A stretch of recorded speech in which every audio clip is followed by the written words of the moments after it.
இந்த சுவாமிகள்கிட்ட ஒரு வேண்டுதல் மக்கள் வச்சிருக்காங்க. அவங்களால பழனி வரைக்கும் போக முடியல.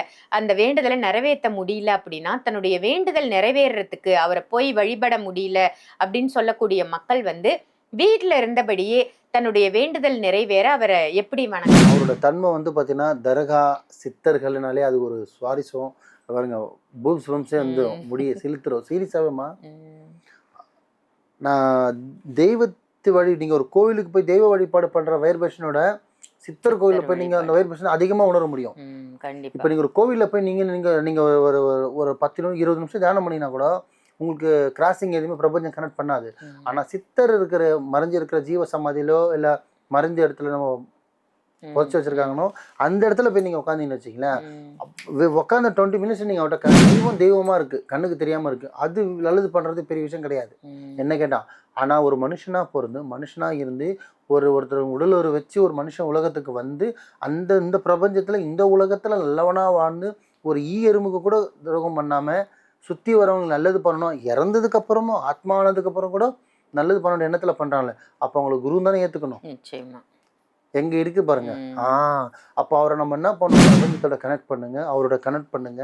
ஒரு நீங்கள் உங்களுக்கு எதுவுமே நீங்கள் எந்த வார்த்தையும் சொல்ல வேணாம், அவரோட பேரை ஃபஸ்ட்டு தடவை சொல்லிட்டு அழகாக கண்ணு மூடிட்டு இந்த சில் முத்ரா வச்சுட்டு அழகாக ஒரு 1/2 hour 1 hour உட்காந்திங்கன்னா அப்படியே உங்களுக்கு ஃபீல் கொண்டு போகும்.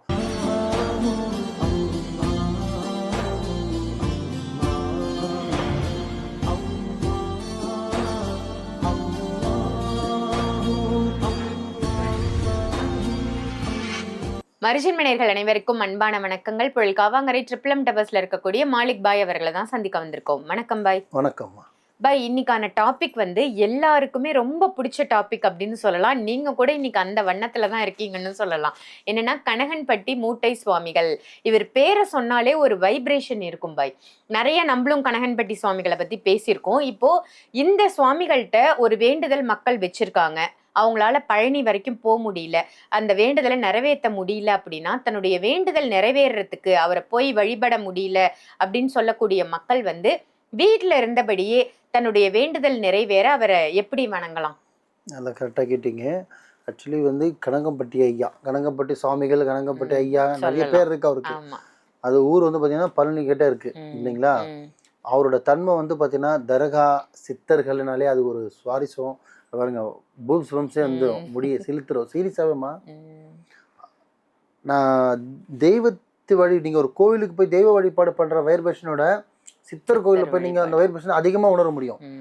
இப்போ நீங்கள் ஒரு கோவிலில் போய் நீங்கள் ஒரு 10 20 நிமிஷம் தியானம் பண்ணினா கூட உங்களுக்கு கிராசிங் எதுவுமே பிரபஞ்சம் கனெக்ட் பண்ணாது. ஆனால் சித்தர் இருக்கிற மறைஞ்சு இருக்கிற ஜீவ சமாதியிலோ இல்லை மறைஞ்ச இடத்துல நம்ம புதைச்சி வச்சிருக்காங்கன்னோ அந்த இடத்துல போய் நீங்கள் உட்காந்தீங்கன்னு வச்சிங்களேன், உட்காந்த 20 மினிட்ஸ் நீங்கள் அவட்ட கனெக்ட் பண்ணலாம். அந்த வைப்ரேஷன் அப்படி இருக்கும், நம்மளுக்கு ஃபீல் தெரியும்.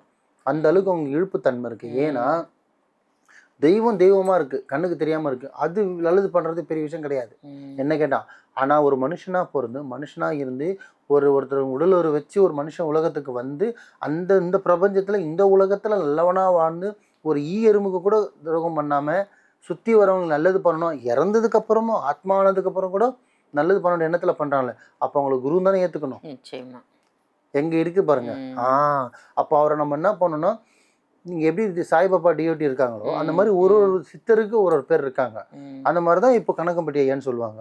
அவருக்கு தன்மை இருக்கா, பவர் இருக்கான்னா 100 to 100% நம்பிக்கையோட போகலாமா, 200% போகலாம். ஆனால் அரை நம்பிக்கையோட போகாதீங்க, முழு நம்பிக்கையோட போங்க. அதே மாதிரி அவர் உயிராக இருக்கும் போது நிறைய வீடியோ யூடியூப்ல வரும் பாருங்க. கெட்டது பண்ண மாட்டாரு, கொஞ்சம் திட்டுவார தவிர, ஆனால் உதட்டால திட்டுவார தவிர மனசால திட்ட மாட்டாரு. அவரோட ஸ்டைல் அது. ஸோ அந்த மாதிரி. ஆனால் அவர் திட்டினா கூட மனசால வாழ்த்துவார் அந்த மாதிரி. ஆனாலும் அந்த வேண்டுதலில் ஒரு உண்மை இருக்கணும், அந்த வேண்டுதல் ஒரு நியாயம் இருக்கணும். இருந்தால் கனகம்பட்டியை தேடி போங்க, இல்லை தயவு செஞ்சு போகாதீங்க. அவர் வண்ணம் எப்படி பச்சையோ அவர் மனசு வந்து பச்சை பச்சையில் தான் இருக்கும். சரிங்களா. அந்த பட்சத்தில் வந்து அது எப்படி கொண்டு வரணுமோ, இயற்கை எப்படி பச்சையோ அவர் வண்ணம் அது மனசும் அந்த மாதிரி தான், இயற்கை மாதிரி அந்த மாதிரி ஆள் அவர். அதை நீங்கள் கரெக்டாக வழிபட்டீங்கன்னா நீங்கள் தான் அடுத்த நல்ல ஒரு ஸ்டேஜுக்கு கொண்டு வரலாம். நீங்கள் எந்த தொழிலில் இருக்கீங்களோ அந்த தொழில் உங்களை வேறு லெவலில் கொண்டு போயிடும். ஆனால் அவரை நீங்கள் முழுசாக ஏற்றுக்கணும், முழுசாக நம்பணும். எல்லாத்துக்குமே அவர் தான், இறைவனுக்கு அடுத்தது எனக்கு அந்த ஐயா தான் அப்படின்ற மாதிரி நீங்கள் மெயின் செட்டுக்கு வரணும், உங்கள் மன அமைப்பை கொண்டு வரணும். அந்த மாதிரி நம்பிக்கை வச்சுட்டு போங்க, வேண்டுதல் வைங்க. அங்கே அன்னதானம் போடுவாங்க, அதை சாப்பிடுங்க. ஒரு போயிட்டு தொட்டு கும்பிட்டு வந்துடாதீங்க. ஒரு 1/2 hour 1 மணி நேரம் ஃபோனெல்லாம் சுவிட்ச் ஆஃப் போட்டு தியானத்தில் உட்காருங்க. பிரபஞ்சத்தோட கனெக்ட் பண்ணுங்கள், அவரோட கனெக்ட் பண்ணுங்கள். ஒரு நீங்கள் உங்களுக்கு எதுவுமே நீங்கள் எந்த வார்த்தையும் சொல்ல வேணாம். அவரோட பேரை ஃபஸ்ட்டு தடவை சொல்லிவிட்டு அழகாக கண்ணு மூடிட்டு இந்த சில் முத்ரா வச்சுட்டு அழகாக ஒரு 1/2 hour 1 hour உட்காந்திங்கன்னா அப்படியே உங்களுக்கு ஃபீல் கொண்டு போகும். கொண்டு போகலாம் கமெண்டில் கேளுங்க. ஸோ அங்கே போகிறதுக்கு இல்லை பை நான் அங்கே போக முடியல பை, எங்கள் வீட்டுக்கார்ட்ட சொன்னால் கூட்டே போக மாட்டேறான் பை, என்ன பை பண்ணுறதுன்றீங்களா? அந்த மாதிரி ஆளுக்கு நீங்கள் என்ன பண்ணுறீங்கன்னா அவரை மனசில் நினச்சிங்க, ஒரு பச்சை கலர் துணி வச்சுருங்க, அதை 2 வெள்ளை வெத்தலை, கரும்படையாத வெத்தலை, கருப்பாக வைக்கக்கூடாது. ஸோ காம்பு வெட்டிட்டு அழகாக 2 வெத்தலை வச்சுருங்க. வச்சுட்டு கொஞ்சம் அதில் பச்சை கருப்பத்தை வச்சுருங்க, கொஞ்சம் விபூதி வச்சுருங்க. 1 ரூபாய் நாணயம், 1 ரூபாய் நாணயம் எப்படி இருக்கணும்னா நல்லா தேஞ்சி 1 ரூபாய் பில்லே மறைஞ்சிருக்க மாதிரி இருக்கக்கூடாது, ஒரு புது காயினாக இருக்கணும். அதை எடுத்து அதில் வச்சுருங்க. அழகாக அதை சின்னதாக கட்டிடுங்க. இவ்வளோ பெருசாக மூட்டை சாமி மாதிரி இவ்வளோ கட்டுறது ஐயா மாதிரி சின்னதாக கட்டுங்க. சும்மா ஒரு 2 சிட்டிக்கு விபூதி, கொஞ்சோண்டு பச்சை கற்பூரம், 2 எல்லாம் சேர்த்து அழகாக அந்த 1 ரூபாய் காயினோட கட்டிட்டு அதை எடுத்து என்ன பண்ணிங்கன்னா உங்களோட பணம் வைக்கிற இடத்துல வச்சுருங்க. இல்லை பூஜாரன்னா பூஜாரில் வைக்கலாம், லாக்கரு, பீரோ, நகை டப்பா எங்கே வேணால் வைக்கலாம். கரெக்டாக எடுத்து வைங்க. அந்த மாதிரி பார்த்தீங்கன்னா 11 வாரம் எடுத்து வைங்க. எவ்வளோ வாரம்? 11 வாரம். இது எடுத்து வச்சுட்டு இது 2 வகையில் நீங்கள் இதை பயன்படுத்தலாம். ஒன்று 1 ரூபாய் எடுத்து வச்சிங்கன்னா 11 ரூபாய் தான். அது சாதாரணமாக தெரியும் 11 ரூபான்னு. அதை நீங்கள் 11 நாள் கரெக்டாக அதை செய்யணும். அந்த 11 நாள் நீங்கள் செய்ய முடியணும். அதுக்கு நடுவில் உங்களுக்கு எதனா ஒரு ப்ராப்ளம் வந்தால் அதை நீங்கள் 2-3 நாள் தவறுவீங்க. அந்த 11 நாள் நீங்கள் 20 நாள் ஆக்கிடுவீங்க.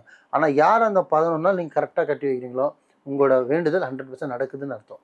அந்த மாதிரி எடுத்து வச்சுட்டு என்ன பண்ணுறீங்கன்னா அதை எடுத்துகிட்டு 11ஆம் நாள் எடுத்துகிட்டு போயிட்டு நியர்பையில் இருக்கிற வேற ஒரு சித்தர் கோயிலையோ இல்லை கோவிலையோ கூட நீங்கள் தாராளமாக போடலாம். அங்கே போகாத முடியலன்னா பட்சத்தில் இல்லை பை நான் போக போகிறேன், அடுத்த வாரத்தில் போகிறேன், இல்லை மாமா போகிறாரு, அண்ணன் போகிறாரு, தம்பி போகிறாரு, எதிர் வீட்டுக்காரங்க போகிறாங்கன்னா அவங்க கையில் கொடுத்தோம் நீங்கள் போடலாம். வேண்டுதலை நீங்கள் அங்கே போய் தான் வச்சுக்கணும் இல்லை, இங்கே வச்சுட்டு கூட நீங்கள் போய் போடலாம்.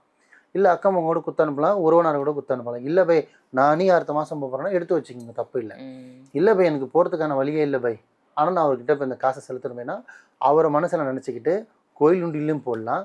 இல்லையா அந்த வெத்தலையும் அந்த விபூதியும் அந்த துணியை எடுத்து ஓடுற தண்ணியில் போட்டுட்டு ஆறில் போட்டுட்டு அந்த காசை வந்து அந்த மாதிரி வயசான ஐயா மாதிரி வயசான ஆரெல்லாம் பார்த்து ஆனானை பார்த்து அவருக்கு ஒரு பன்னோ ஒரு டீயோ ஒரு சாப்பாடோ நீங்கள் அதெல்லாம் வாங்கி கொடுத்துடலாம். அவரை மனசில் நினச்சிக்கிட்டு ஐயாவை நினச்சிக்கிட்டு நீங்கள் செய்யலாம். அது அவருக்கே செலுத்தின மாதிரி ஆகிடும். அப்படியும் செய்யலாம், கோயில் உண்டிலையும் போடலாம். முழு நம்பிக்கையோடு பண்ணி பாருங்கள். நான் வரணும் இல்லை, ஐயா வருவார், படைச்ச இறைவன் வருவான். முழு நம்பிக்கையோடு பண்ணுங்கள். அரை நம்பிக்கையோடு அவர் நம்பாதீங்க. கெட்ட பையன் சார்ந்த பால்சாமி மாதிரி அவர் பயங்கரமான ஆள். முழு நம்பிக்கையோடு வைங்க. ஆனால் வச்சிங்கன்னா திருப்பியும் இது சொன்னதான் ரிப்பீட் சொல்கிறேன், எப்படி இயற்கை பச்சை பச்சைன்னு இருக்கும் அதுமாதிரி ஒரு மனசும் பச்சை பச்சைன்னு இருக்கும். நல்லது மட்டும்தான் வேணும் என்றைக்கு. ஏன்னா பச்சைன்றது பார்த்தீங்கன்னா எல்லாத்துக்கும் சக்ஸஸ் தான், என்றைக்குமே தோல்வி கிடையாது. கண்டிப்பாக உங்களுக்கு தீர்வு இருக்கும். முழு நம்பிக்கையோடு பாருங்கள், நல்லதே நடக்கும். சிறப்பு பாய், ரொம்ப அருமையா சொன்னீங்க. எவ்வளவோ விஷயங்கள் நம்ம கேள்விப்பட்டிருப்போம், எவ்வளவோ விஷயங்கள் வந்து நம்ம பார்த்துருக்கலாம். ஆனால் ஒரு நல்ல ஒரு புதுமையான அற்புதமான விஷயமா இன்னைக்கு நீங்க கனகன்பட்டி மூட்டை சுவாமிகளை பத்தி சொல்லியிருக்கீங்க. வேண்டுதல் நிறைவேறதுக்கு என்ன பண்ணணும்னு சொல்லியிருக்கீங்க. நல்ல ஒரு தகவல். நன்றி பாய். நன்றிம்மா.